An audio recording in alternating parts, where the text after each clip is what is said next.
guys, it is Tristan with Nerdette's Newsstand, and it is almost New Comic Book Day, so we need to talk the best and the worst of the week.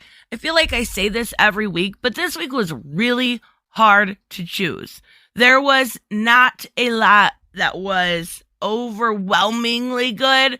Now, there is a couple titles that were really good, but most of this week felt a little mediocre. I'm not gonna lie. Even the indie titles was like, filler. Like, okay, I can put you in my top 5, but I'm not going to talk too highly about you. So this was hard. Number 1 definitely deserves to be number 1, but my goodness, let's step up our game. It sounds like a good theme to me. So if you're new to the channel, make sure you hit subscribe. I greatly appreciate it. Make sure you hit like. Let me know down below what your picks were for this week, or if you guys had a bit of a hard time actually picking the best out this week. It's a shame. Last week was so good. We had World's Finest and such. And this week it was just like, okay, all right, cool, I guess. All right. So we're going to start off with the worst because I always tend to forget it. And you know what? I didn't actually read all of this book. So I'm kind of cheating here. But Tom King, you are going to make my list with Human Target number 6. A lot of people are really upset with this issue. Me, not so much, but if you're a Guy Gardner fan, I could see why this would be your worst of the week. Ice kills him via, well, actually, Christopher Chance kills him. It's kind of a, they double team him. Really, quite brutally in a Mortal Kombat fashion. So, yeah. The art by Greg Smallwood, though, beautiful. Absolutely stunning. I really enjoy it. So, it definitely is something that, I'm going to wait for the trade. Still waiting for the trade on that one. So, let's talk about my honorable mention. And I have been up and down like a roller coaster with the Trial of the Amazons. And honestly, it started off good with the couple issues by Vita Ayla. And then it got to Becky Cloonan and Michael Conrad, dropped off a little bit.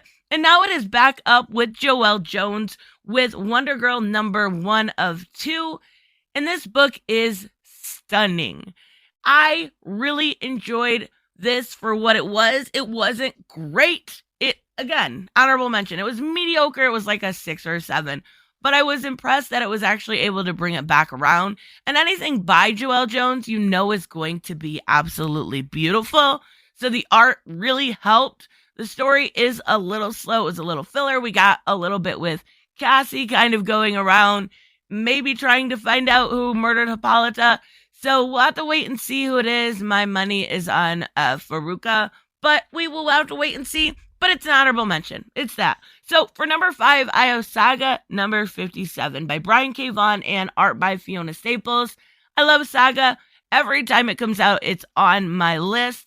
This, at the beginning, I was kind of annoyed. Like the last time, the dude was like, if you don't show me if you have wings or not, I'm going to brutally assault. We'll just go with brutally assault your children in front of you to death.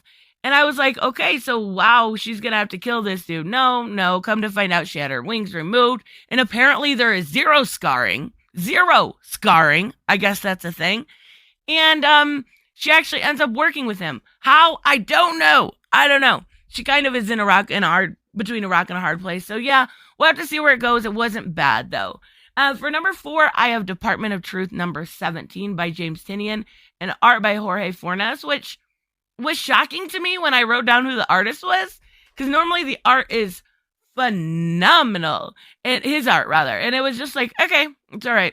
The problem I'm having, and I've championed this book since the first issue came out, the problem I'm having with this is we're getting filler issue after filler issue. And this was another one of those filler issues that centered around Lee Harvey Oswald. Now, come on now. Like, let's get back into the story with the Black Hats and the Department of Truth and find out what's going on.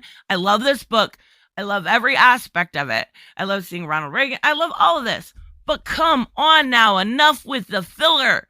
Like, I get you're trying to extend your run. It probably was more successful and you wanted to make it longer. But yeah, let's get to some points here. I just would appreciate it. I think this is the 3rd issue in the row I've complained about it being filler. So for number 3, I have Action Comics 1041. Now, this is by Philip Kennedy Johnson, and the art is by Dave Eaglesman and Will Conrad. The art in this is so good.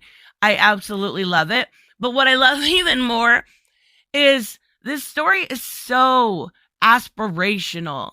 The whole center theme of this story is hope. But now we're getting more of the side of Midnighter. And I love Midnighter. He's the psycho Batman that everybody loves, right? And right now we're seeing Apollo is stuck at the center, kind of fueling world. And he's got to get him back. And he doesn't care at what cost. So I really like seeing Midnighter front and center. It's really, really nice. So for number 2, I have an issue I've read twice now because I read it when it came out on Comixology. And now it was released in print format. And that is We Have Demons #1 by Scott Snyder and Greg Capullo. Kind of cheated with this one because it was a bad week. I'm not going to lie. Since it already did come out digital a while back, I had to add it in here. There was nothing else. And you can't make me put Amazon's, the Trial of the Amazons in my top 5. I just won't do it. It wasn't that good. But this is a good book. The only problem I have with it is the main character very much so reminds me of Val from Noctera.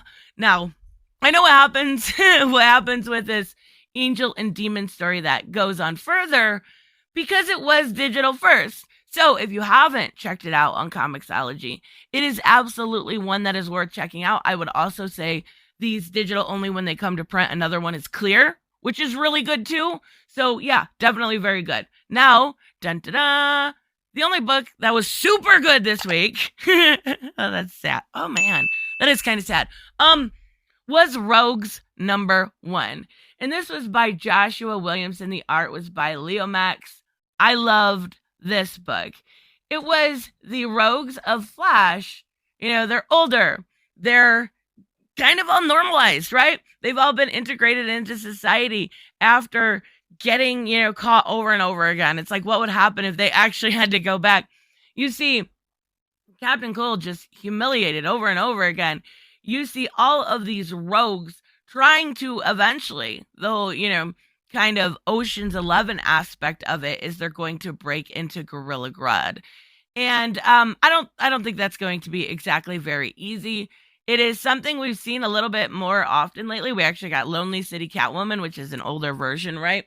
I like this style of storytelling, kind of going to the future, because we don't normally get that.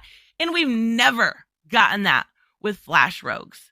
So I love Trickster. Like, Trickster's so just perfect in this. And it's nice to see what they would be like if they were older. And Joshua Williamson consistently does a great job on his books. Like, dude is stretched thin at this point. He is, doing the Dark Crisis. He's doing Robins. He's doing this and that. And he's like, still killing it.